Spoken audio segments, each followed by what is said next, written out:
Reunião da Abrames, Academia Brasileira de Médicos e Escritores, 29 de julho de 2022. Nós estamos numa reunião número 278, e eu vou apresentar a programação para vocês, oficial,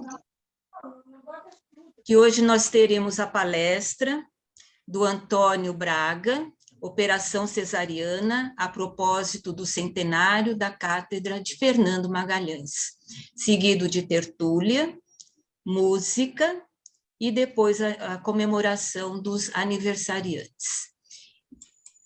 Para coordenar a palestra do Antônio Braga é um excelente pesquisador da história da medicina, e a gente sabe o quanto o passado interfere no presente, no futuro, e como o tema é muito vasto, ele escolheu justamente falar sobre a Operação Cesariana a propósito do centenário da Cátedra de Fernando Magalhães. E para coordenar... Eu gostaria de apresentar o nosso acadêmico ex-presidente, Daniel Pinheiro Hernandes, que é do Rio de Janeiro.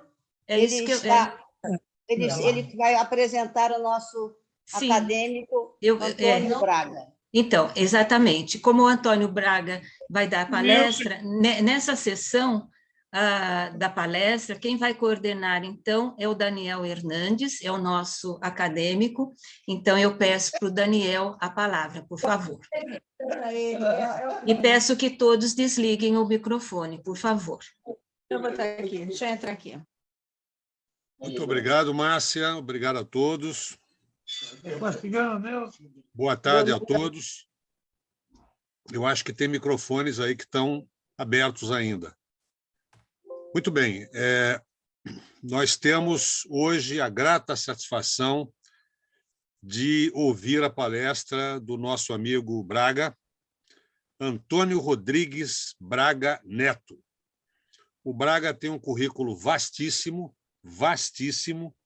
Eu fiz aqui um apanhado dos principais elementos do Antônio.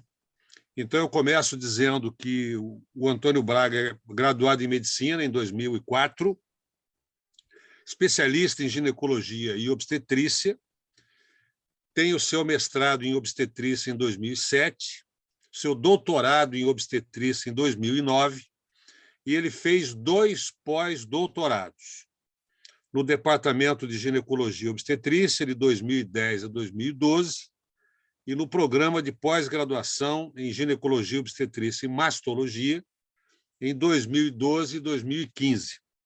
Não contente com isso, ele também fez livre docência em obstetrícia em 2016 e realizou outros 2 pós-doutorados, dessa vez no exterior, um em Harvard e o outro no Imperial College, em Londres.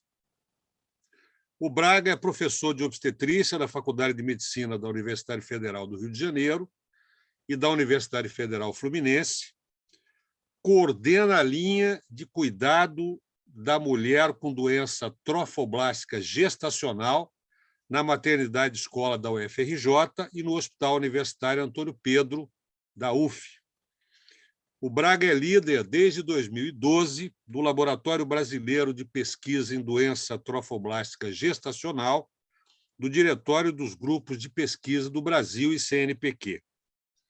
O Braga é internacionalmente reconhecido pelo tratamento de mulheres com doença trofoblástica gestacional, é presidente da Comissão Nacional Especializada em Doença Trofoblástica Gestacional da Federação Brasileira de Ginecologia e Obstetrícia, compõe a Câmara Técnica de Ginecologia e Obstetrícia do CREMEG, do Conselho Regional de Medicina do Estado do Rio de Janeiro, e ele foi presidente da Sociedade Brasileira de História da Medicina, inclusive eu tive o prazer de participar da gestão dele.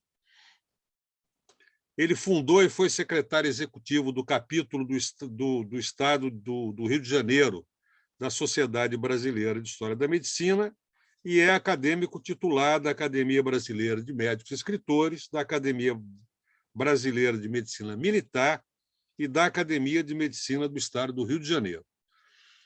É uma pessoa, como eu disse, extremamente gabaritada, é um historiador de mão cheia, extremamente profícuo, muito conhecido, muito respeitado e fala maravilhosamente bem sobre a história da medicina, tanto do Estado do Rio, quanto do Brasil, quanto mundial. Então, com vocês, o meu amigo de 21 anos, Antônio Braga, a palavra é sua, meu irmão.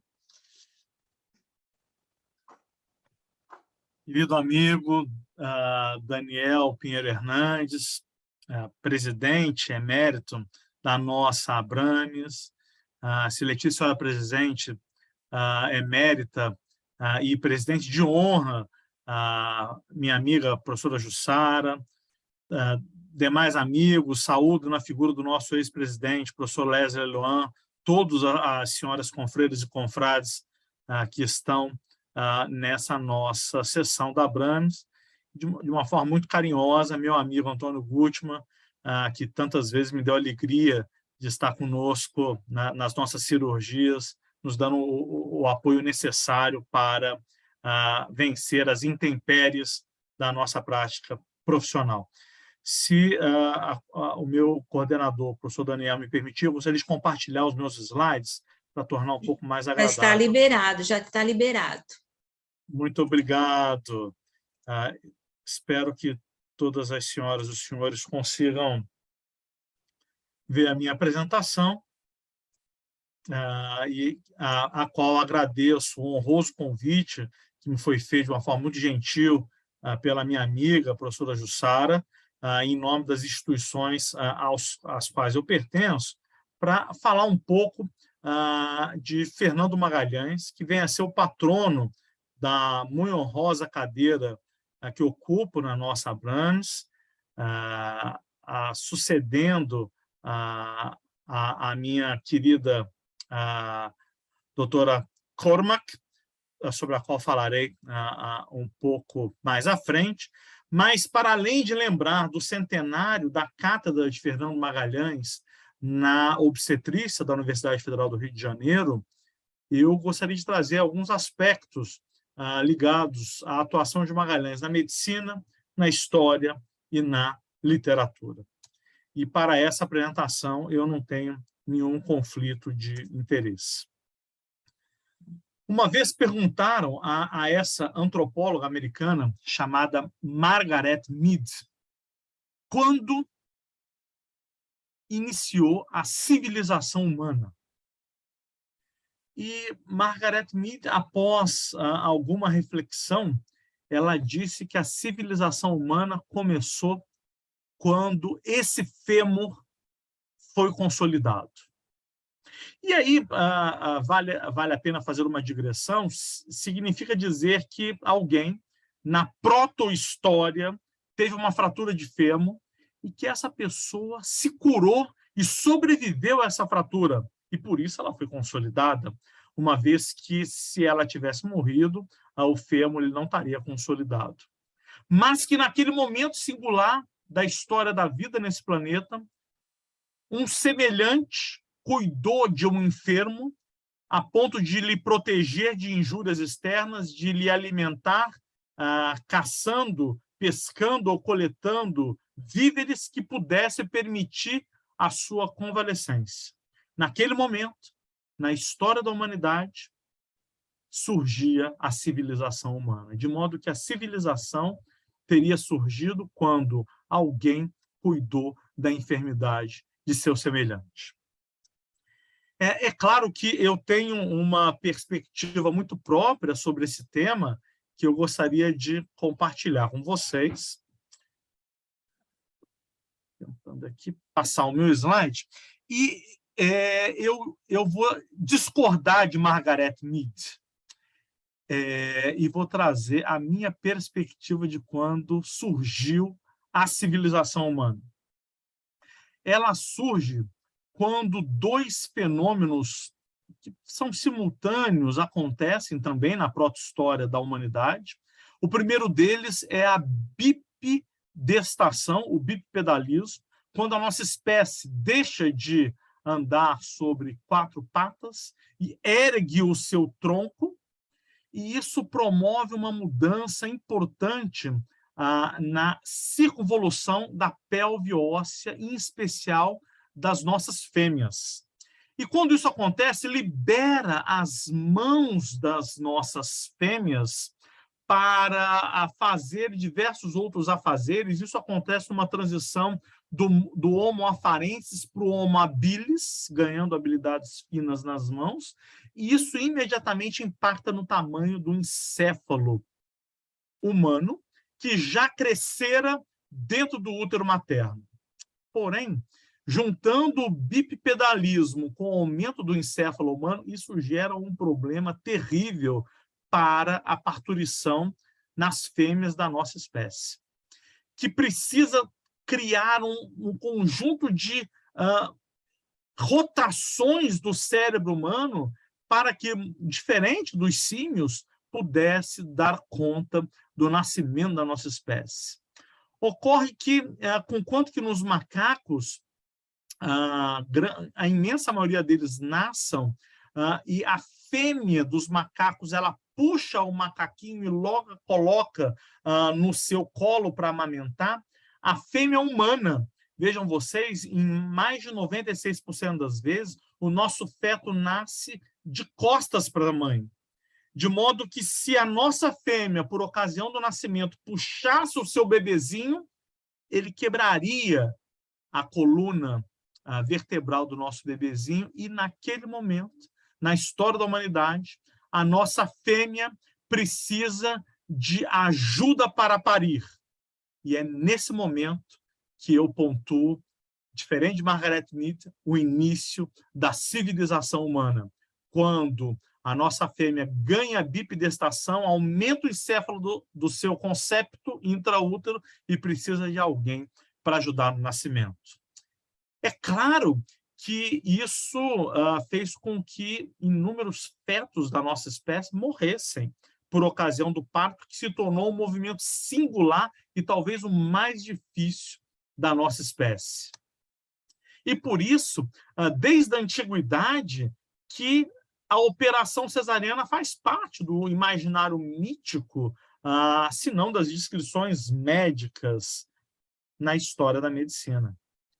Consta que a primeira cesariana tenha sido feita por Deus logo após a primeira anestesia e colocou Adão para dormir o sono profundo, e através de uma cesariana torácica tira Eva de uma gravidez abdominal. Aí a primeira cesariana. Presente também está na mitologia médica, quando, através de uma cesariana, nasce Asclepe, o pai da medicina, que foi criado pelo centauro Quiron no Monte Pelion.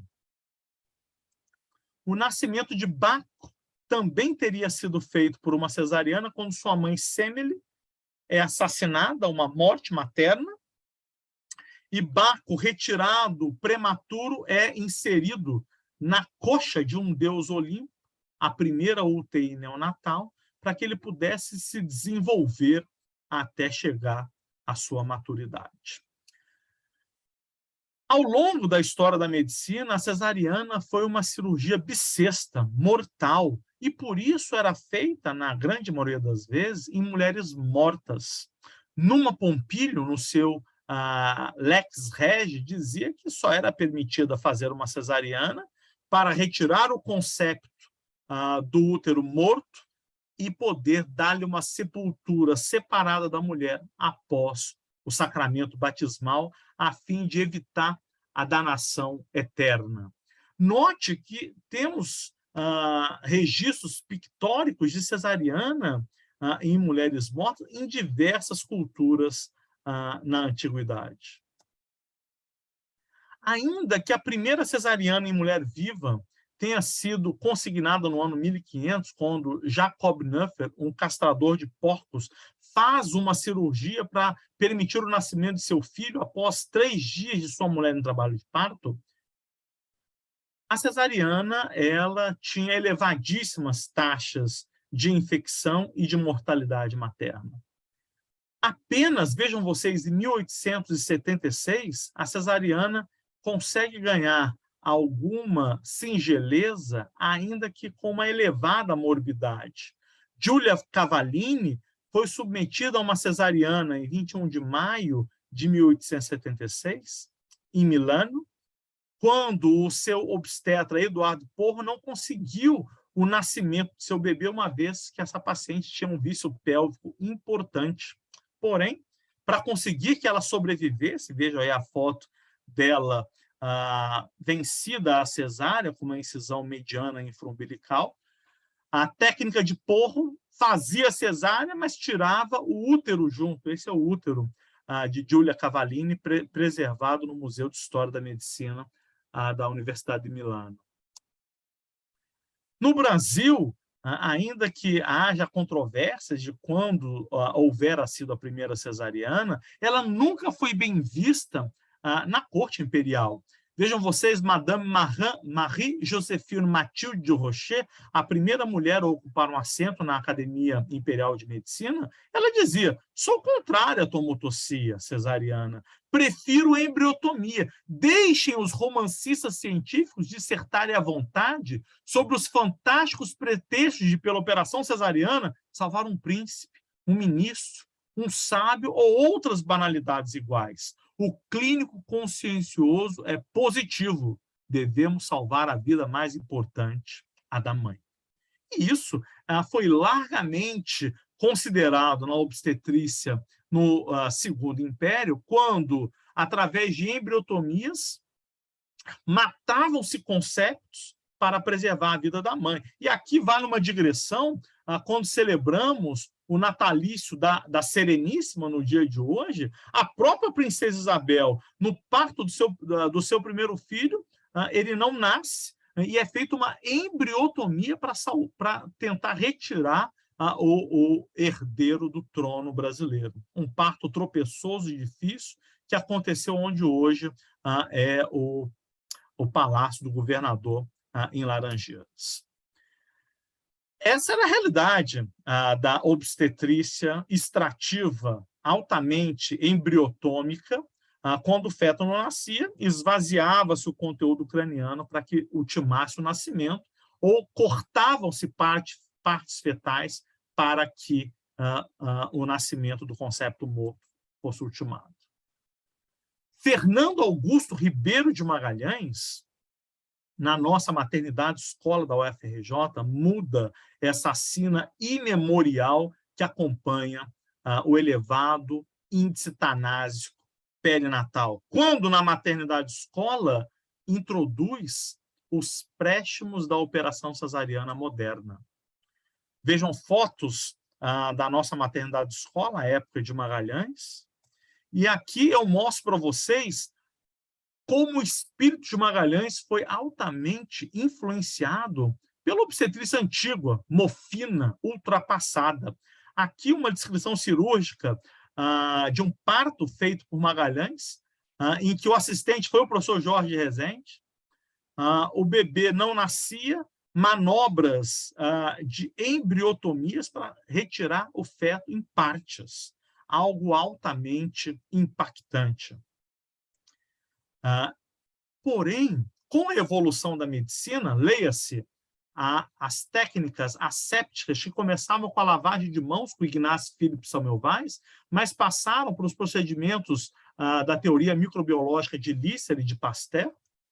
Com certeza, a segurança da anestesia com Thomas Greenmorton e John Warren, do Massachusetts General Hospital, até o grande avanço dos antimicrobianos com Sir Fleming, permitiram que os resultados de uma cesariana antes bissexta e mortal tornassem mais amenos e, por que não dizer, seguro. Aqui uma foto de uma cesariana feita na nossa maternidade escola da UFRJ. Notem os senhores cirurgiões sem máscaras, sem luvas. A luva houvera de a pouco solicitada por Halsted a Goodyear para proteger as mãos de sua enamorada.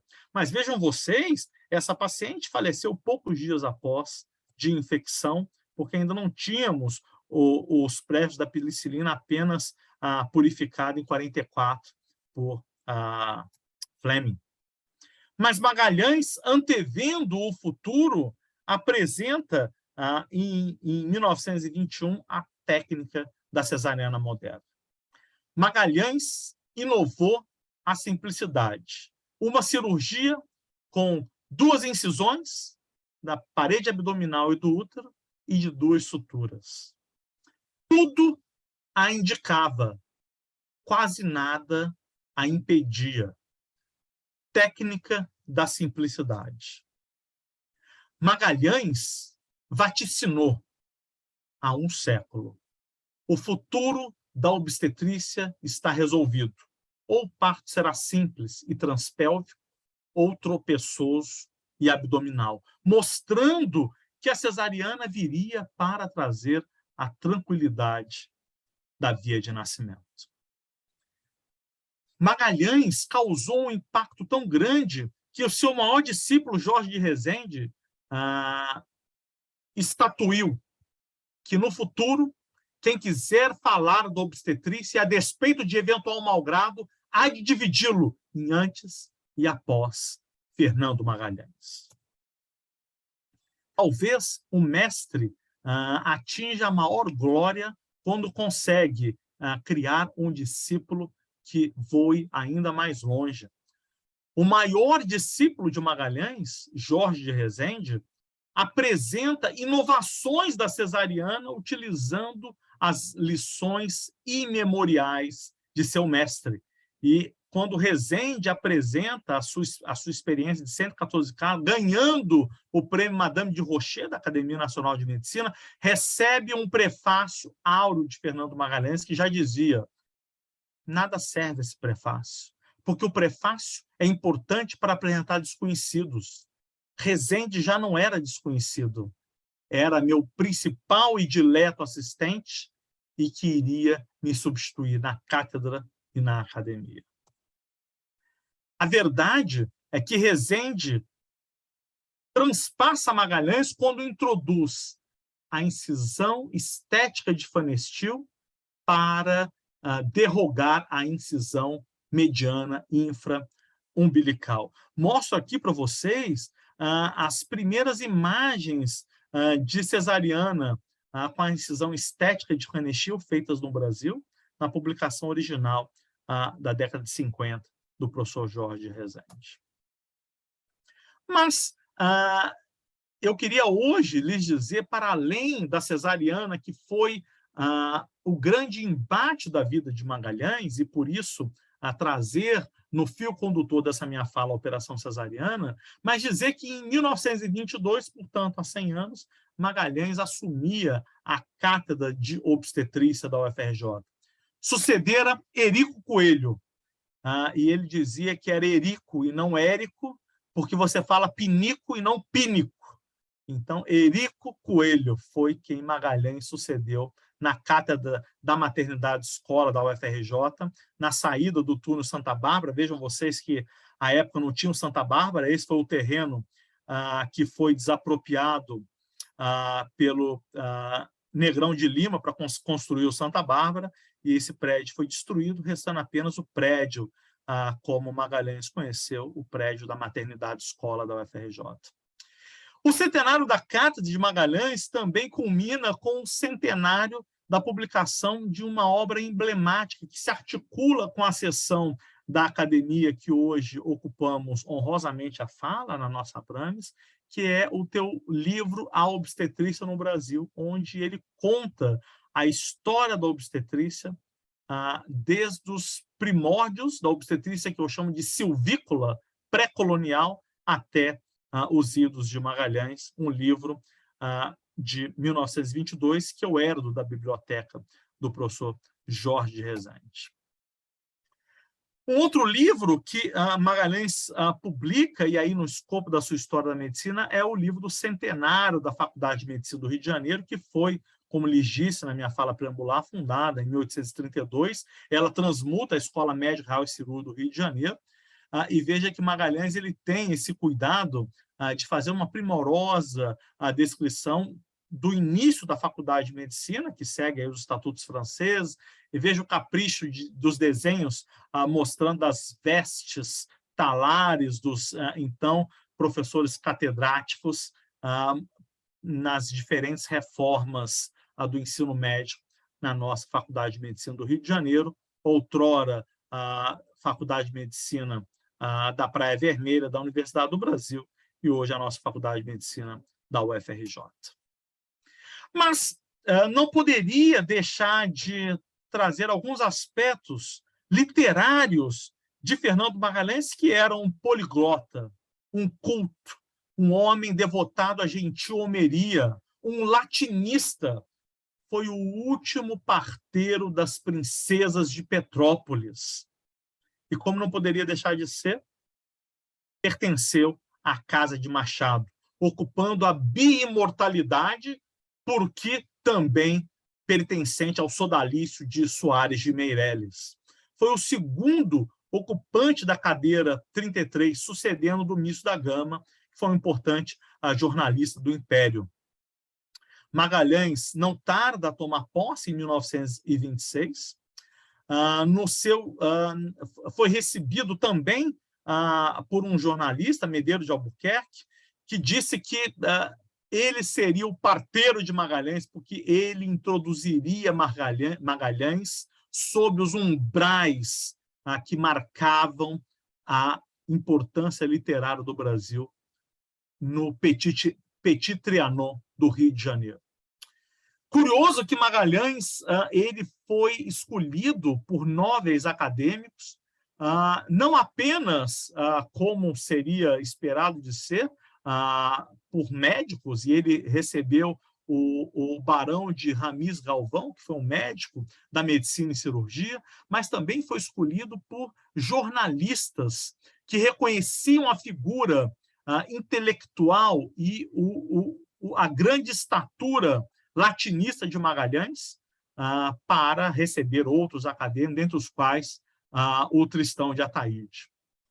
Magalhães tal importância teve que presidiu a Academia Brasileira de Letras em 29, 31 e 32, quando renunciou à mercê de algumas verrinas com alguns acadêmicos naquele ambiente de grande fervor intelectual. Mas só para trazer para vocês um aspecto interessante, talvez poucos saibam que Magalhães discursou aos pés do Cristo Redentor por ocasião da inauguração dessa estátua majestosa, hoje uma das 7 maravilhas do mundo moderno, no nosso Corcovado.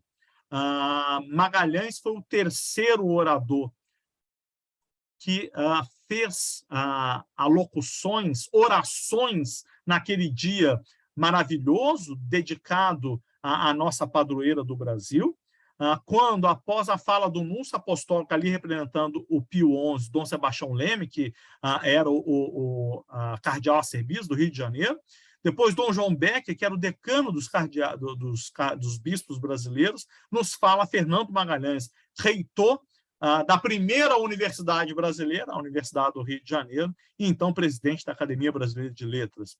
Magalhães, muito católico, essa era uma semelhança que ele tinha com Amoroso Lima, o Tristão de Ataíde, ambos com uma fervorosa profissão de fé católica, e foi Magalhães, então, convidado por Dom Sebastião para fazer um discurso na inauguração do Cristo Redentor. E, por fim, por ocasião da instalação da nossa Abrames, por aprové, foi muito oportuno dedicar a patronímica da cadeira 19 ao professor Fernando Magalhães, aqui ele numa sessão na Academia Brasileira de Letras, ele presidindo, e a primeira ocupante dessa cadeira foi uma mulher bastante singular, a doutora Zilda Corman. A doutora Zilda,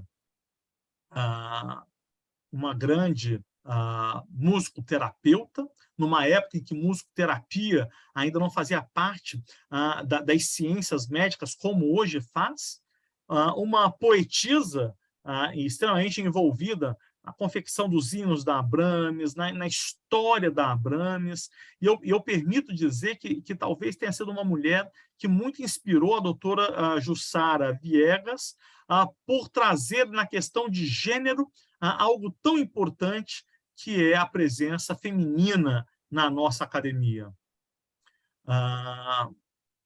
Quis a fortuna que eu pudesse suceder a doutora Zilda. Eu vou entrar aqui, eu queria silêncio. Ocupando a cadeira 19 do nosso patrono, Fernando Magalhães, cuja memória eu honro nessa sessão iluminada que eu tenho a honra de ser convidado para compartilhar com os senhores. Eu termino com um pouco do pensamento de Magalhães sobre a assistência ao parto, onde eu pretendo mostrar-lhes um pouco de obstetrícia, de história e, por que não dizer, de fina literatura. Pelo que vos foi dado ver, a prática obstétrica tem dois aspectos radicalmente diversos. A simplicidade absoluta, que dispensa auxílio estranho, é o parto que acontece no táxi, no ônibus ou na rua. E a dificuldade imperiosa que reclama a solução pronta é o parto que precisa do parteiro diligente, rigoroso, sistemático e pontual. O habitual é a primeira hipótese. Quando pela primeira vez entraste em uma enfermaria de partos, talvez todos os leitos estivessem ocupados por casos simples. A mesma apresentação cefálica em véspera de atravessar um espaço pélvico amplo. O delivramento é quase imediato. Ao lado, o socorro médico inútil, quando muito resume a sua atividade à função pouco significativa de cortar o cordão umbilical e segurar o bebê para que ele não caia no chão. Essa monotonia do caso natural educa o espírito pouco precavido no otimismo da banalidade. Tudo dará certo. De súbito, porém, a tranquila série de casos simples quebra-se pelo surto inesperado de um episódio acidental e temeroso. É a outra feição da especialidade, que, de repente, obriga o critério expectante, cauteloso, paciente, a se transformar no juízo imediato, resolutivo e pronto. A inação muito prolongada faz o mesmo mal que a atividade presurosa, porque se o hábito de intervenção prematura cria a perniciosa paixão pelo risco, dá também atributos de destreza. E se a cega confiança do naturismo compensa, às vezes, milagrosamente, pode inutilizar as energias eficientes. Meus amigos, em obstetrícia, nem o máximo, nem o mínimo. Termino lembrando Napoleão Bonaparte, que já dizia: o parto está para as mulheres como a guerra está para os homens. E nesse momento da mais perigosa viagem empreendida pelo ser humano, a mais pontilhada de riscos e surpresas que é a que ele faz ao atravessar o desfiladeiro pelvino, que nós possamos contar com um médico atencioso, humanizado, consciente e, acima de tudo, sábio, para fazer diferença não em uma vida, mas em duas, uma vez que essa especialidade tem a responsabilidade integral para cuidar do binômio materno-perinatal.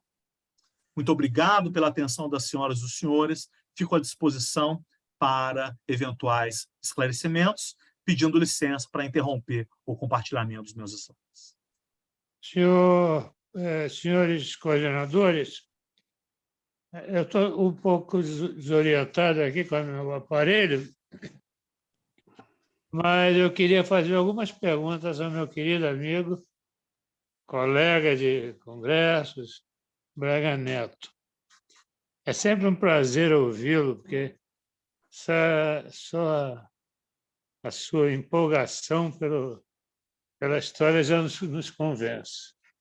No entanto, eu acho que você lançou, com todo respeito, e é mesmo para isso, para puxar uma polêmica, 3 enigmas aí, 2 numa frase só. se disse que Adão era macho e teve um filho no tórax. Você sabe que ele não resistiria a uma retirada de costela sem anestesia, né? E isso aí é um negócio muito interessante, quer dizer, como o Adão engravidou, primeiro ponto, né? Ele foi tirado por Deus, talvez, né? No entanto, ela, de tão sedutora, o paraíso, você sabe que durou apenas 3 horas. Seria pedofilia hoje em dia, né? E se começou dali a civilização. E o último, só para fechar, para não te dar muito trabalho, eu sei que tudo que é simbolismo, isso que tem sido falado, é que o Napoleão falou que as mulheres hoje estão na guerra também, não é? Eu acho que estão ganhando. Então, eu te agradeço muito essa tua explanação. Foi muito, muito boa, a gente aprendeu muito, e eu acho que é para isso que está aqui, para passar, não uma conferência magna, mas um encontro de troca de experiências. Obrigado, Antônio. Muito obrigado, professor. Que alegria poder ver o senhor, vê-lo bem. A gravidez de Adão, de fato, é um mistério. Seria um caso de partenogênese. Adão ele teria engravidado uma gravidez partenogenética. É possível, nós temos alguns casos na história da medicina de uma gravidez partenogenética. Eu, inclusive, trato de muitos casos de gravidez partenogenética. A gravidez molar é uma gravidez partenogenética, onde eu só tenho DNA paterno e não tenho DNA materno. E é de fato interessante pensar sobre isso. Lembrar, eu lhe disse que era importante que ele fizesse a primeira anestesia, né? E colocou Adão para dormir um sono profundo, essa é a primeira anestesia, para poder retirar Eva dessa gravidez abdominal. Curioso pensar que nós temos partenogenese através de testículo, né? E aí, como Adão não teria útero, por certo, a gravidez teria que ser abdominal. E aí, uma gravidez abdominal de implantação hepática poderia ter uma via de acesso mais alta mesmo, uma via de acesso torácica, para que Deus pudesse tirar Eva dessa gravidez abdominal mais alta.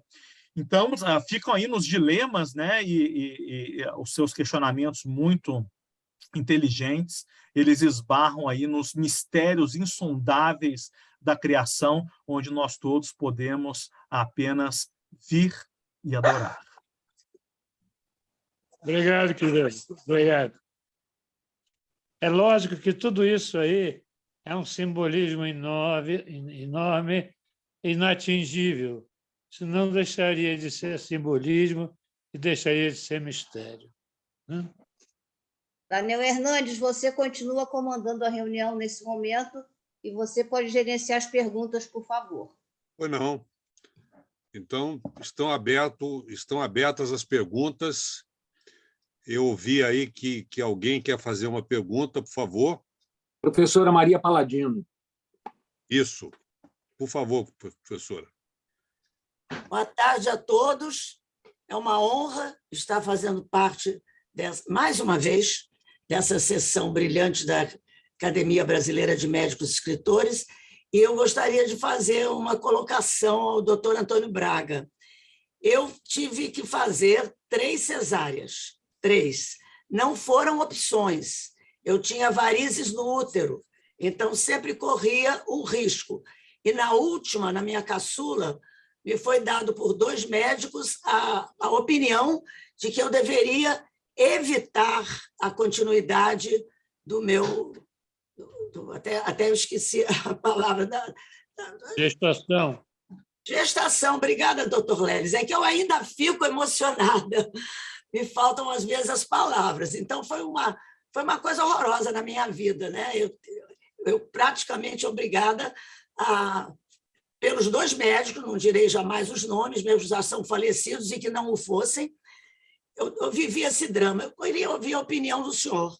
O senhor acha que, por esse problema que eu tive de varizes no útero, realmente eu deveria ter abortado? O senhor acha que eu corri um perigo assim tão grande? Mas pela cesárea eu tive uma sorte danada, porque a assistente do meu médico disse que a minha trança de varizes, ela contou assim, uma trança, Maria Amélia, em cima da sua cabeça. Se fosse nos pés, você teria, da criança, você poderia ter morrido. O senhor acha que isso mesmo consistiu num grave perigo de vida para mim? Queria agradecer a pergunta da professora Maria Amélia. Dizer que é sempre difícil, né, professora, fazer assim essas reflexões clínicas, né? Mas eu gostaria de trazer o que Fernando Magalhães diria sobre isso. Fernando Magalhães, ele tinha uma frase: há mulheres que enganam, há mulheres que se enganam e há mulheres que são enganadas. Então, 3 dessas questões podem ter acontecido com a senhora. E aí, vale lembrar... Já entendi. Que pode... Nós estamos falando, eu imagino que isso tenha acontecido há alguns anos, essas gravidezes. Muitos, muitos. A caçula tem 48. Então, 48 anos. para a senhora ter ideia, eu nasci em 1979, eu tenho 43 anos, e minha mãe, antes do meu parto, fez uma radiografia pélvica para saber se o tamanho da minha cabeça era proporcional à bacia. Ainda que as primeiras ultrassonografias tenham sido introduzidas no Brasil no final da década de 60, início da década de 70, e no Rio de Janeiro, o professor Carlos Antônio Barbosa Montenegro foi o primeiro a trazer a ultrassonografia para o Rio de Janeiro. Ele era um método pouco difundido. E eu, como vim do interior, fiz uma radiografia. Então, o que eu quero dizer é que, muitas das vezes, no passado, a cesariana era uma cirurgia que inspirava riscos. As mulheres ficavam internadas 5 dias da maternidade. Nos Estados Unidos, para a senhora ter ideia, ainda hoje as mulheres ficam internadas 5 dias nos Estados Unidos quando fazem cesárea, enquanto que no Brasil, mercê da nossa experiência, com 2 dias a gente dá alta para essas mulheres. Então, de forma genérica, varizes pélvicas não se constitui uma indicação de cesariana modernamente. Ao contrário, se eu puder poupar uma cirurgia uterina para preservar as varizes pélvicas, tanto melhor que o parto seja vaginal. Mas eu tenho certeza que os médicos que lhe atenderam, tenho certeza mesmo, fizeram o melhor que eles podiam. E eu fico muito feliz da senhora estar bem, de me dizer que tem 2 filhas aí maravilhosas, felizes. 3. Um filho e 2 filhas. Porque, no final de tudo, o que vale para mim, para além de uma via de parto vaginal, cesariana, é que mãe e bebê fiquem bem. Então, fico feliz que o desfecho da senhora e de suas filhas tenha sido o melhor possível, e eu honro, ainda que não sabendo, a memória dos médicos obstetras que cuidaram da senhora. Eles eram excelentes, excelentes, muito queridos também, muito queridos. Muito obrigada, doutor. Muito bem, mais alguém quer fazer perguntas ao Braga? Por favor, se manifeste. Fábio Daflon. Pois não, Fábio? Muito obrigado pela oportunidade. Fiquei muito feliz, até porque o prédio histórico faz parte da alma carioca. Viva Fernando Magalhães! O que eu percebo, assim, que são coisas de noticiário e de estatísticas também, é a questão hoje da violência obstétrica e da indicação de cesariana por aceleração de um processo que, obviamente, até na sua palestra, o grande professor já combateu isso, né? As sociedades de obstetrícia e as escolas médicas, os médicos de excelência, estão assim sintonizados com alguma política que reverta esse quadro de número talvez excessivo de cesarianas, né? até por conta de eu ter filhas e ela ter mudado de médico, porque um queria forçosamente fazer cesariana e ela fez um parto normal, bem-sucedido, da minha netinha Luísa. Então, isso me interessa até pessoalmente, como alguém que já sofreu esse tipo de problema, né? O que está sendo feito em termos de câmaras técnicas ou de sociedade, não sei se tem aí esses vínculos todos com a história e vínculo com a política também de saúde, né? Eu gostaria de saber, né, até para eu propalar também, né, dentro da minha gratidão de pediatra aos obstetras que entregaram tantas crianças bonitas nas minhas mãos, com raras complicações. Muito obrigado, doutor Fábio, pelas suas colocações. Pergunta muito difícil. E eu gostaria de ter 5 minutinhos, meu amigo Daniel, para poder lhe responder com propriedade. Claro. Vou começar com Magalhães. Magalhães morreu em 44, ou seja, ele viu a cesariana aumentar a sua incidência no Brasil. Magalhães ele diz o seguinte: a incidência de cesárea sobe, por vezes estaciona, jamais diminui. No ano de 2006, houve uma mudança no perfil de nascimento no Brasil, 2006, culminando com o seguinte dado epidemiológico: mais da metade dos brasileirinhos e brasileirinhas brasileiros nasceriam por via abdominal, nasceriam por cesariana, colocando o Brasil, à época, como o país que mais fazia cesarianas no mundo. Hoje, nós somos o segundo país que mais faz cesariana, perdemos apenas para a República Dominicana. Translumbrados, acossados pela técnica da simplicidade, achamos que a cesariana era a pedra filosofal de fazer parir. Porém, como qualquer intervenção médica, os riscos aparecem. A mulher que faz uma cesariana tem maior chance de ter hemorragia, infecção, lesão em órgãos pélvicos genitais, riscos nas gravidezes subsequentes. E, para além disso, nós não sabemos ainda, a longo prazo, quais são os impactos de um bebê que nasce sem o contato com a microbiota da vagina da mãe no futuro. Nós já sabemos que os bebês que nascem de cesariana têm mais chances de doenças respiratórias, atopias, síndrome metabólica. Devemos ter humildade diante das tecnologias para entender que primam non nocere. Primeiramente, não prejudicar. É óbvio que as nossas mulheres, elas têm, pelo princípio bioético da autonomia do próprio corpo, direito de escolher a via de parto que melhor lhes aprouver. Mas precisam de um bom esclarecimento naquilo que é segurança, porque muitas vezes as mulheres pedem cesárea, têm medo de dor. Para fugir à sentença imemorial imposta por Deus a Eva no Adão: mulher, parturitas indolore, mulher, parirás com dor. Mas existem diversas técnicas não farmacológicas e farmacológicas que podem suprimir a dor das mulheres no parto.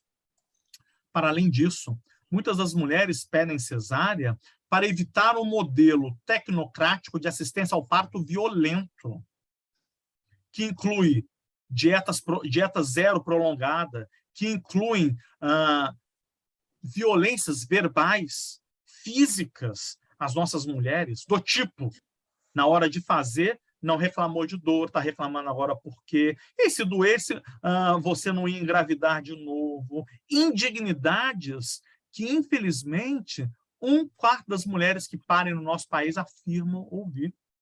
Então, o que nós devíamos garantir para essas mulheres é um ambiente acolhedor, um ambiente respeitoso, um ambiente seguro, onde aquela mulher pode contar com os préstimos da analgesia de parto, pode contar com a presença do seu acompanhante de livre escolha, é um direito federal, e pode contar com a ajuda de outras mulheres que estão ali. Eu vi uma pergunta no chat, que estão ali para fazer uma massagem, para trazer um conforto físico, para ajudá-la a passar aquele momento, que são as doulas.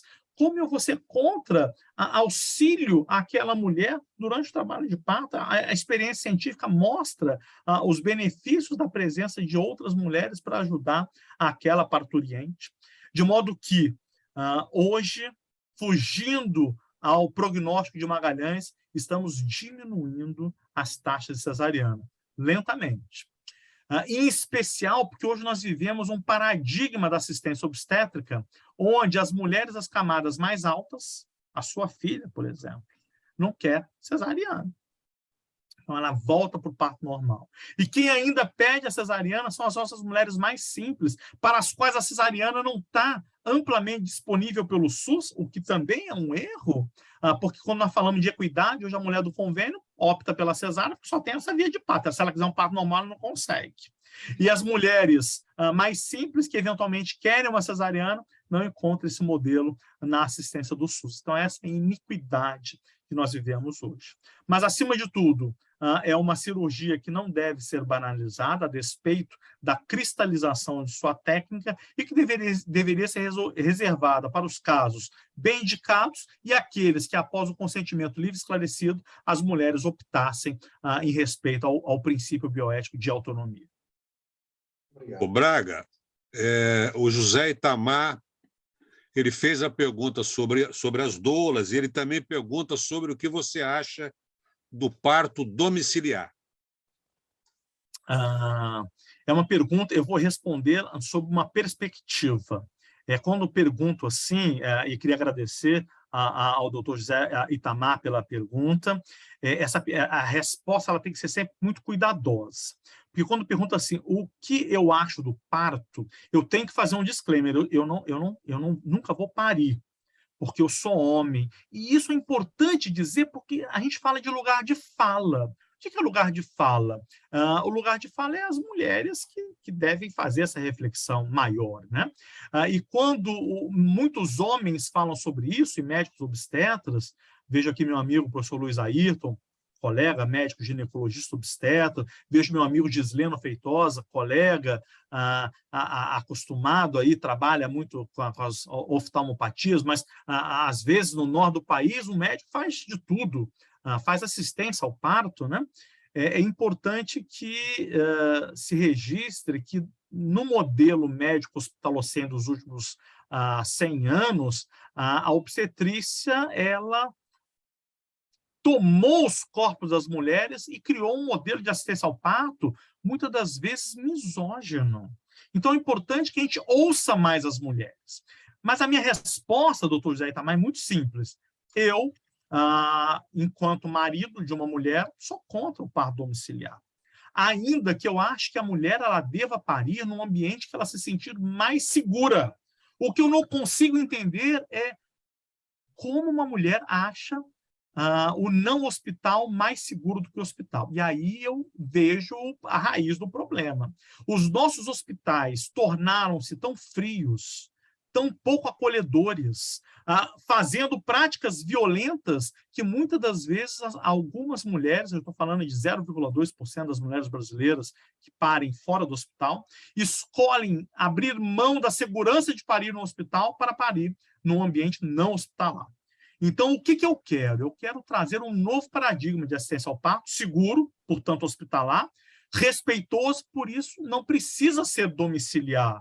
Mas o que não dá mais é para não abrir mão da segurança, oferecer um modelo de assistência obstétrica que perpete violência, que perpete misoginia nos corpos de nossas mulheres. Então, por que não ter o melhor da assistência ao parto num ambiente mais seguro? Muito bem, Braga, muito bem. Mais alguma pergunta, pessoal?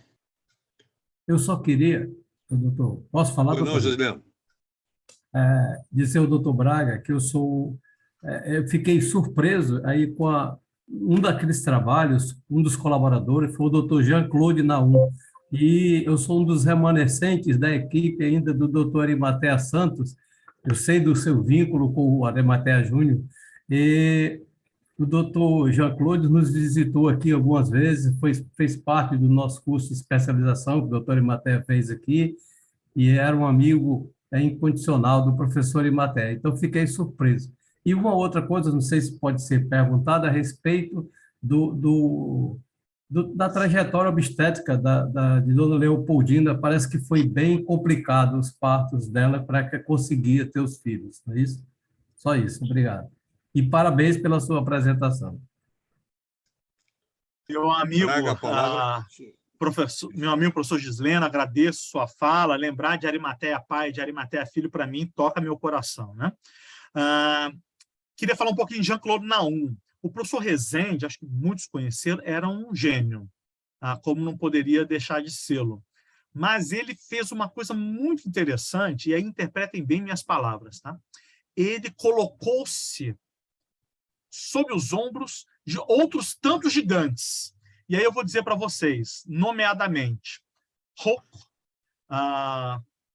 Jean-Claude Naum, Zé Maria Barcelos, Paulo Belfort e Carlos Montenegro. Esse é o pentateuco sobre o qual o professor Rezende cresceu. O professor Rezende ele seria um factotum independente dessas pessoas. Mas ele era tão inteligente que ele conseguiu promover estetas ao seu redor e cresceu para além deles. Olha que inteligência. Enquanto nós temos aí líderes, muitas das vezes sumidades, sobre os quais não crescem absolutamente nada. Tem gente que acha que sob uma copa frondosa não pode crescer nada. O professor Rezende, ao contrário, ele ombreou-se em gigantes e foi além. Olha que maravilha, que lição isso nos dá. E Jean-Claude Naum, se tivesse vivo, certamente era da Abrames, porque Naum era de uma inteligência vívida, ácida, por vezes cáustica, mas absolutamente significativa. Jean era um revolucionário do saber. Agora, a sua pergunta, eu falarei rapidamente da história obstétrica da Dona Leopoldina, e vou dizer apenas do pior ali. Há uma crítica que eu repilo com grande força, que foi que ela teria sido assassinada por Dom Pedro, empurrada da escada. Todo mundo sabe a história da escada, e que isso teria sido a causa. Não é verdade. Dona Leopoldina morre de uma infecção puerperal por um aborto séptico retido. Então, isso está bem claro. E aí, veja, infelizmente, aí uma causa obstétrica culminando aí na morte de Dona Leopoldina, a uma infecção obstétrica. Eu tenho uns prontuários dos atendimentos dela, e está aí essa questão. Dom Pedro não empurra, ela não cai, não é essa a causa efetivamente da morte. Muito obrigado, professor Gisleno. O Braga, a Maria Amélia Paladino quer fazer uma colocação sobre a doutora Zilda. Por favor, Maria Amélia. Obrigada, doutor Daniel.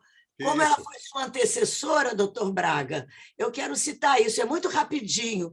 A doutora Zilda esteve comigo durante muito tempo na Academia Nacional de Letras e Artes, e eu fiz uma grande homenagem a ela, felizmente, antes do falecimento dela. Eu gosto de homenagear ao vivo e a cores, porque depois as pessoas não sabem que foram homenageadas. E essa curiosidade é a seguinte: eu pesquisei bastante sobre tudo que ela fez, e ela, como o senhor citou a parte dela de musicista, ela participou do Festival da Canção, aqueles festivais famosos que nos encantavam a todos, e entre as 15 músicas finalistas, 3 eram da doutora Zilda. E nós tocamos as músicas lá na nossa sala, da Falarge, e todos ouviram, ela ficou emocionadíssima, mas 3 em 15 eram da doutora Zilda Cormac. Isso nunca ninguém falou, mas eu acho que é muito interessante. Muito obrigada, era só uma citação. Muito interessante mesmo. Fala. Em nome da família da doutora Zilda, em nome da memória da doutora Zilda, eu queria agradecer à professora Maria Amélia esse comentário. Acho que ela tem uma biografia vastíssima. Às vezes me incomoda dizer, mas eu vou dizer, ela doa uma parte dos seus bens, né, um apartamento, o que será a nossa sede da Abrames, para mostrar assim, o desapego que ela tinha por bens materiais e a grande paixão que ela tinha por nossa academia. Eu sei que aqui eu estou mais para responder, mas eu não me permitiria de fazer uma pergunta à professora Jussara, se a professora Jussara não se sente tocada pela vida de doutora Zilda, porque eu vejo muito, Jussara, até me emociono, eu vejo a doutora Zilda em você. Assim, e eu sei, o Daniel, eu sei que gosta muito dela também. Eu acho que isso talvez seja uma coisa que marca os presidentes. Mas eu vejo muito em você, eu gosto de você, naturalmente gosto de você, mas eu olho em você e vejo a doutora Zilda. Eu não sei se isso te toca de alguma forma, professora Jussara. Olha, é uma honra esse comentário, né, Daniel Hernandes? Nós que convivemos no início da nossa entrada na Abrames, as reuniões eram na casa da doutora Zilda Cormack. Então, foi um prazer enorme esse convívio, e ela realmente foi uma inspiração, porque ela era parceira, ela estava presente, e além disso, ela sempre era motivadora das nossas reuniões. Ela tinha uma opinião, ela trazia um poema, trazia um olhar, acredito até que modernizado à sua época para nós mesmos. Não acha isso, Daniel? Nós que tivemos essa oportunidade? Certamente. Ela foi uma pessoa fantástica, né? E ela tinha realmente essa parceria que você falou. Ela queria ajudar em tudo, ela participava de tudo, participou, inclusive, da nossa gestão, né? Certamente. Cedendo o local para a gente fazer diversas reuniões, reunindo a biblioteca, né? A nossa biblioteca inicial, ela foi realmente muito marcante, com toda certeza. Daniel, Luan. Foi não? Fala, Luan. Eu queria fazer só um complemento que o nosso acervo da Abrames encontra-se sob guarda do Hospital dos Servidores na biblioteca, em local específico, com documentação, tudo certinho. Segundo, foi ela e o Abílio Caque que fizeram a música, o hino e a canção da Abrames, né? Sim. Quer dizer, ela ajudava a Abrames em tudo que ela tinha, os seus poderes, os seus... Certamente. Então, a pessoa realmente, eu não tive contato direto com ela, mas eu presto aqui a minha homenagem, então, já que estamos falando dela. Daniel, muito nós bem. Podemos, então, encerrar este momento? Pode. Eu queria, Daniel, eu gostaria uma palavrinha só. Pois não. Sua palavra a gente encerra. Já que falou tanto em Zilda Cormack, eu iria falar antes da Paladino, justamente porque a Zilda Cormack foi a minha madrinha na Abrames. Eu a encontrei pela primeira vez num congresso literário da Sobrames, lá em Campos do Jordão. E ela me fez o convite, porque a cadeira número 2 estava vaga. E ela me convidou, e aí eu participo, portanto, graças a Zilda Cormack. E eu já fiz, inclusive, uma sugestão de fazer uma homenagem a Zilda Cormack, o nome de uma sala, um nome assim, para poder ficar imortalizado a doutora Zilda, que tanto trabalhou e enfatizou a Abrames. Era justamente isso que eu queria falar, e parabenizar o professor, doutor Antônio Braga, pela brilhante palestra sobre as cirurgias. Portanto, parabéns ao Antônio Braga, e fica aqui a minha lembrança da minha querida Zilda Cormack, que tinha um apartamento ali na praia de Botafogo, né? E eu lá estive a convite dela, jantei com ela. Então, era uma pessoa muito amável, muito dócil. Parabéns, portanto, a Abrames por estar hoje relembrando a Zilda Cormack. Obrigado, Daniel. Nada, meu amigo. Um grande abraço. Obrigado aí pela tua participação. E eu quero, passando a palavra ao Braga para que ele faça sua despedida, o seu encerramento. Quero agradecer muito a ele, lembrar que é sempre um prazer apresentá-lo.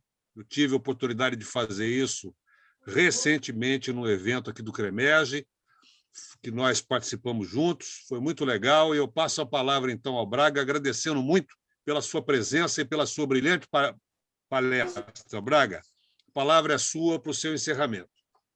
Muito obrigado. Queria, mais uma vez, agradecer o honroso convite que me foi feito pela nossa Abrams, na figura da nossa presidente de honra, a professora Jussara, e dizer que a gratidão é a memória do coração. Meu coração hoje sai aquecido e pleno de agradecimento pela honrosa presença de todas as senhoras e senhores, confreiras e confrades, e dizer que o maior patrimônio da nossa academia são os nossos acadêmicos. E referenciar a memória daqueles que nos precederam é a maior honra que qualquer um de nós pode ter. Muito obrigado, senhora presidente, senhores e senhoras acadêmicos. Grande abraço. Obrigado a todos. Eu devolvo a palavra aos coordenadores, às coordenadoras dessa reunião. Antônio Braga, eu, em nome da nossa presidente, Fátima Darcinetti, cumprimento o brilhantismo da sua palestra. A minha escolha não foi aleatória.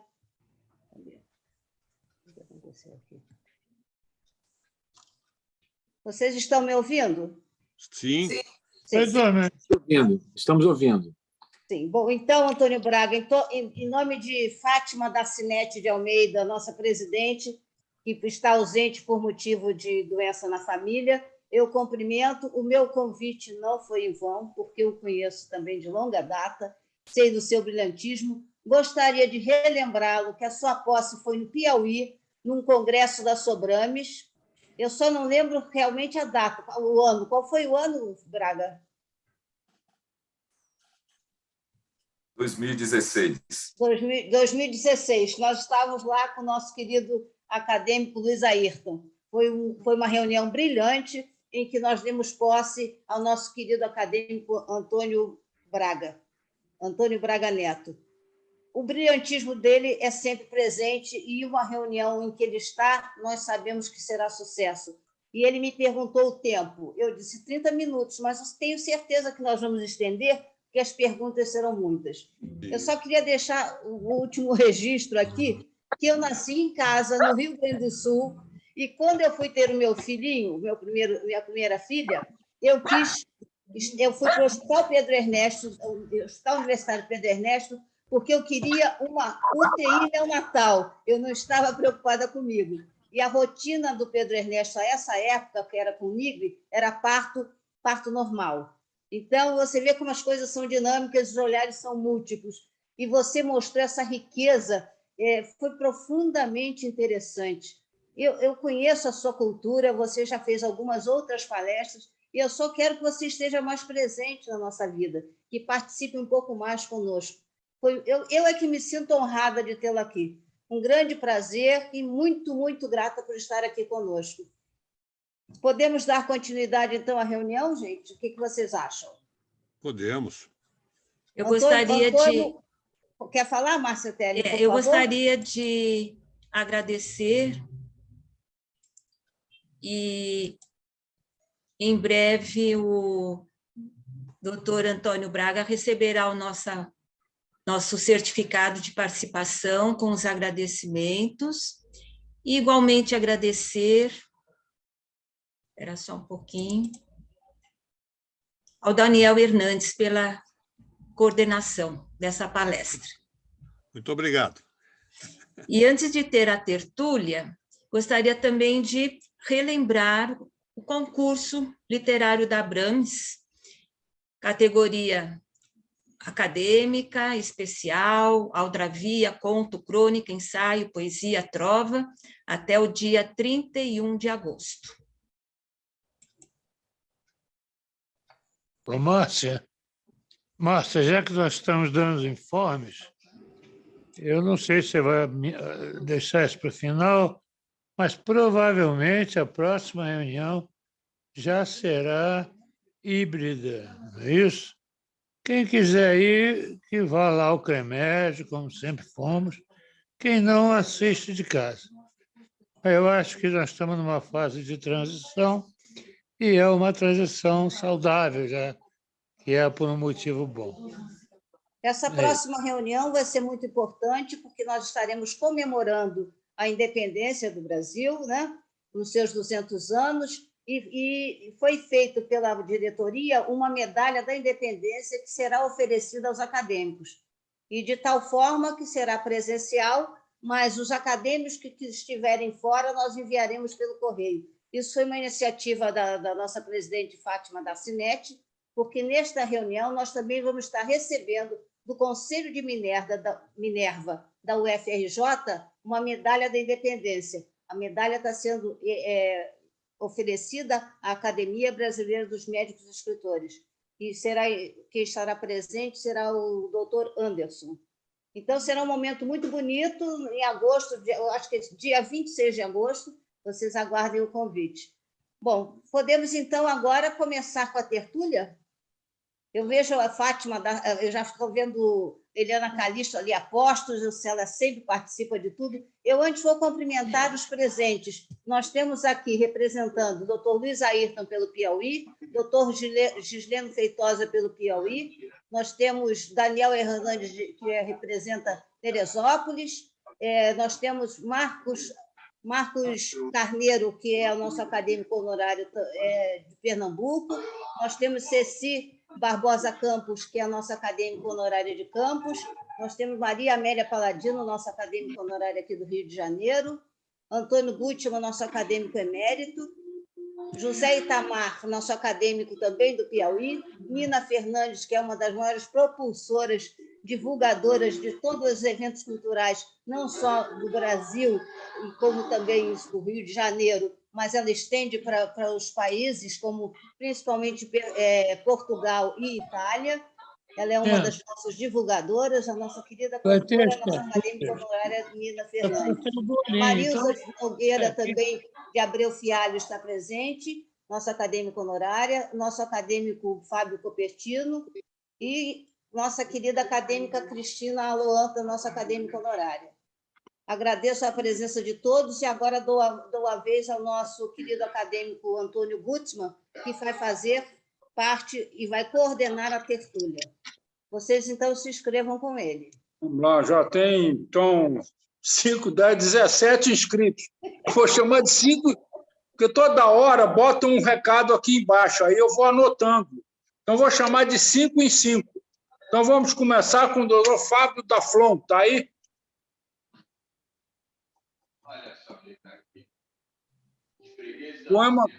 Poema curto, leminskiano. Vamos lá. Esse poema é do livro Vagalume Farol. Externo. O vagalume é insuficiente em luz para focar dores amorosas ou viver. Sua luminescência pulsa apenas como rio. Luz como gota de torneira não é tortura ao ouvido. E a audição, depois da visão, é quem instiga a poesia. Vagalume tenaz é gota luminosa, uma atrás da outra, sem cair sob predadura, a cansar ouvidos ou pálpebras. E se o tato não quis, nas mãos, aprisionar essa poesia à luz, vagalume é como anjo, de nos abaixar a guarda, sentimos sua presença sem possuirmos suas asas. Obrigado. Muito bom. Márcia Coelho, está aí? Estou aqui. Hoje, como nós estamos comemorando História da Medicina, eu vou ler um poema que eu escrevi e com algumas fotos nossas, das nossas antigas reuniões, aguardando, então, a próxima presencial. Coração povoado. Em meu coração sempre habitam amantes, palavras maduras, gratas e interditas. Lugares e lumes e rostos brilhantes, pungentes lembranças, alegres visitas. A escrita da terra, as memórias do rio, os frutos do ofício, os sucos da sede. O peso da sombra de um sonho bravio, que salta das nuvens, sem medo e sem rede. No meu coração, cada amor é urgente, por vezes olhares, vertentes, plural. amigo que é água ou deserto poente, às vezes silêncio, fluente, cristal. Carrego comigo o mar de novembro, a sorte de ser, pelo amor, coroado. A clara manhã, porta aberta e eu sereno, feliz, só por ter coração povoado. Muito bom.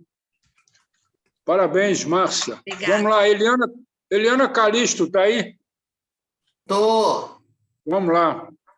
Boa noite a todos. Boa noite. Bem, eu vou ler aqui um conto, né? Um mini conto, porque hoje eu sou mais contista do que poeta. O Mágico. Em Caná, na Galileia, uma linda festa de casamento acontecia. 2 meninos corriam e brincavam. Eis que adentra o salão respeitável senhora, acompanhada por um belo jovem.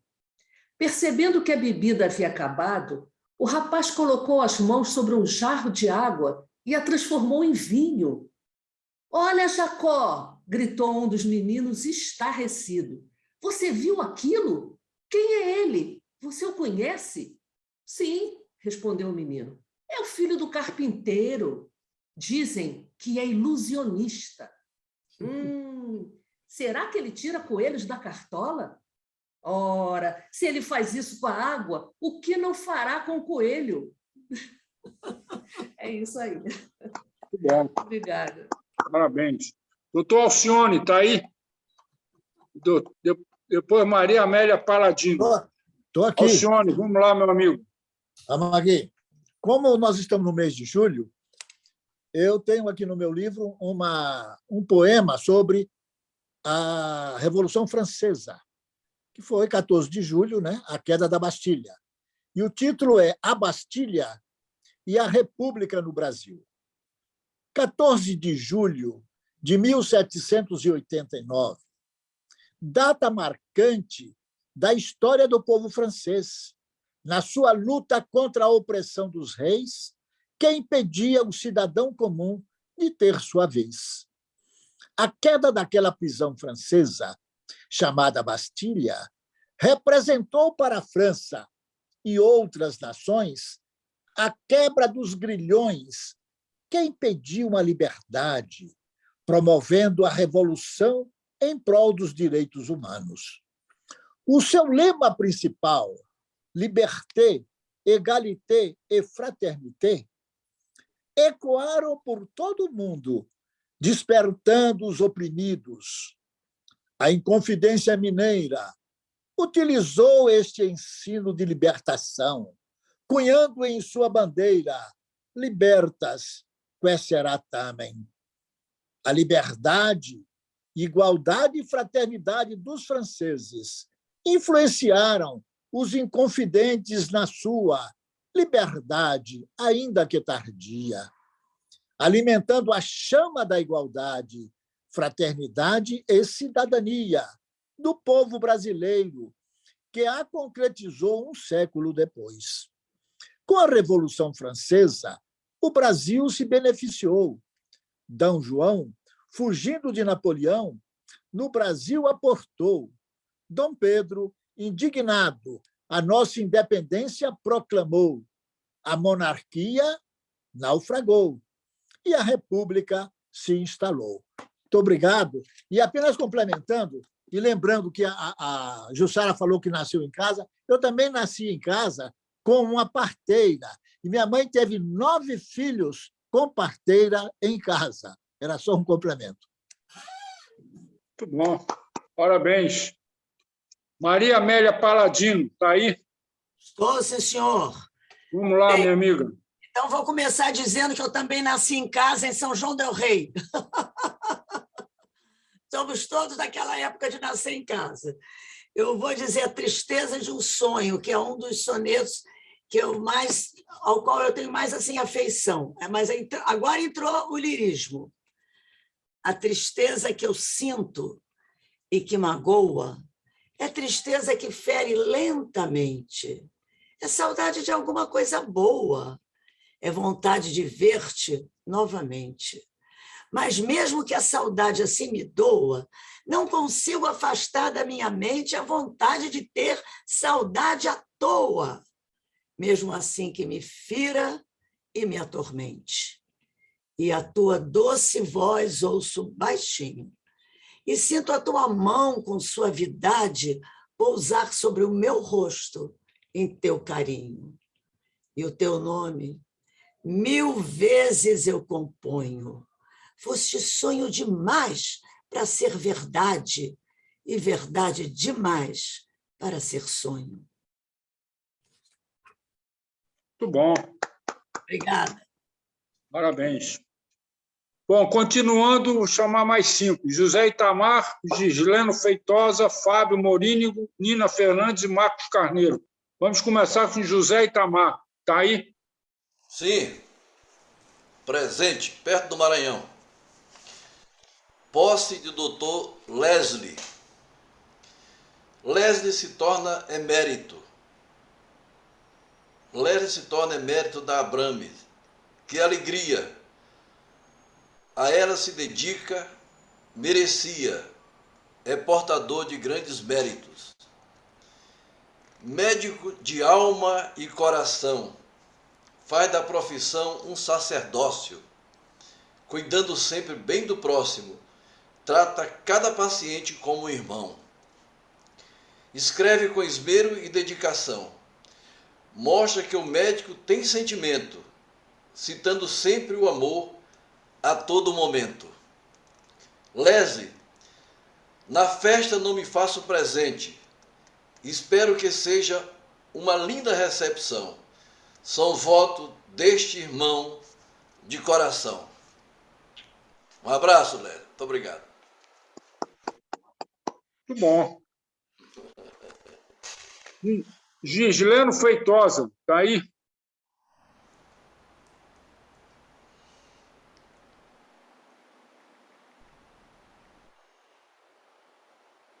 Liga o microfone, Gisleno, liga o microfone. Ligar o microfone, senão não sai voz nenhuma. Está mudo. Desligou agora. Obrigado. Vamos lá. Eu queria noticiar o lançamento recente desse livro, Palavrório, do jornalista Carlos Castelo, que também é publicitário, escritor e compositor. Nasceu aqui no Piauí e mora em São Paulo. Ele é cofundador do grupo musical Língua de Trapo e autor de 16 livros que vão de crônicas à poesia e de aforismos a micronarrativas. Palavrório é um conjunto de 67 poemas que extravasam humor, intertextualidade, metalinguística e crítica social. São pequenininhos poemas, semelhantes a esses mais recentes do Dr. Gutmann, que é meu inspirador, e eu só queria ler aqui um deles. Pandemia. Estar no mundo é um ser na sala de estar só. Lanceiro.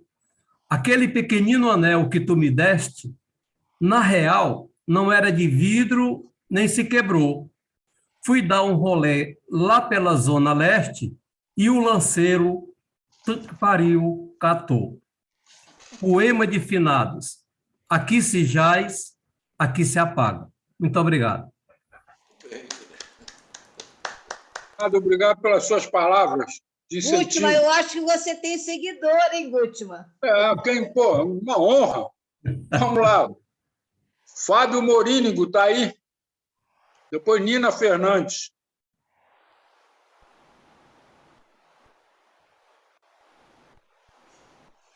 A fila anda.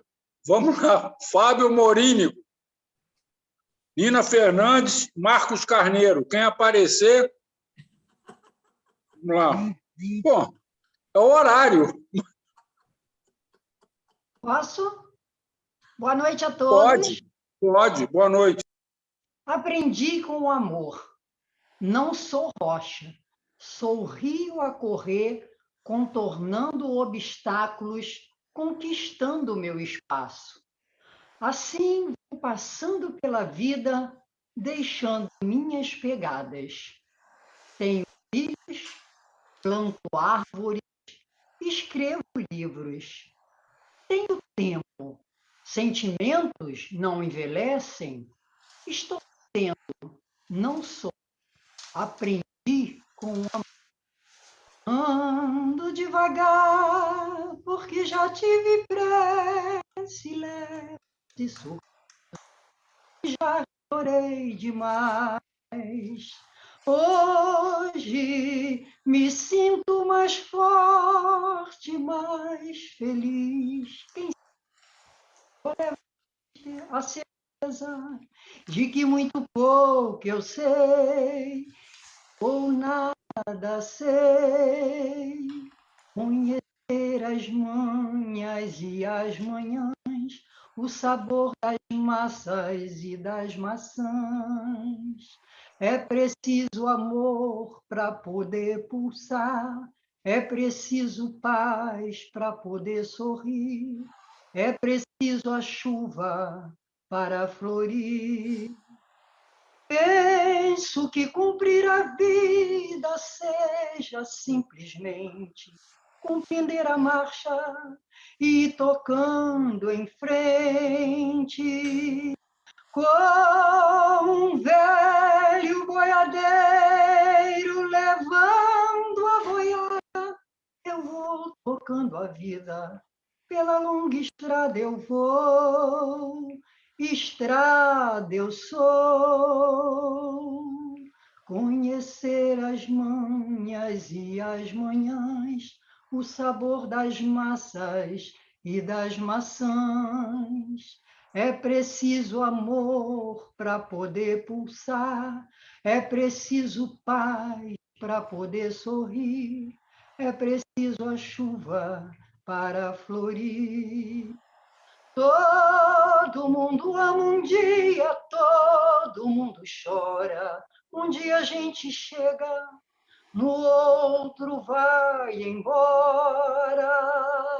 Cada um de nós compõe a sua história, cada ser em si carrega o dom de ser capaz e ser feliz. Ando devagar, porque já tive prece, levo esse sorriso. Orei de Deus. Obrigada. Muito bom, Nina. Marilza Fialho, está aí? Presente. Boa noite a todos. Boa noite. Vejo uma rosa da janela, branca, rosa e amarela. Simples e bela, assim, bem singela, é a rosa da minha janela. Seu perfume daqui não sinto, apenas imagino. A bela rosa que enfeita nosso jardim encanta os olhos, é pura inspiração. Gostei. Ceci Campos, está aí? Vamos agora para a diretoria. Jussara Valverde, falar um poema? Já estou falando. Mas Vamos a lá. Lídia Simonato não se inscreveu? Eu não vi a Lídia aqui, não. Eu não consegui.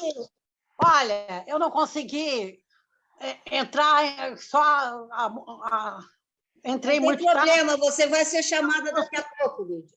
Eu não consegui me inscrever aí, mas eu quero ser chamada assim. Tá bom, Sara? Fala a sua. Com esse livro eu estarei participando. O que houve? Liga o microfone, Jussara. Tá sem som. Eu tinha desligado por causa de Lídia. Bom, com este livro estarei participando da Feira de Lisboa, agora em agosto. Eu organizei, neles participam a Cecil Chanquez, acadêmica honorária, Ângela Guerra, acadêmica honorária, Ana Maria Tourinho, também acadêmica honorária. Então, vamos lá. Roupagem.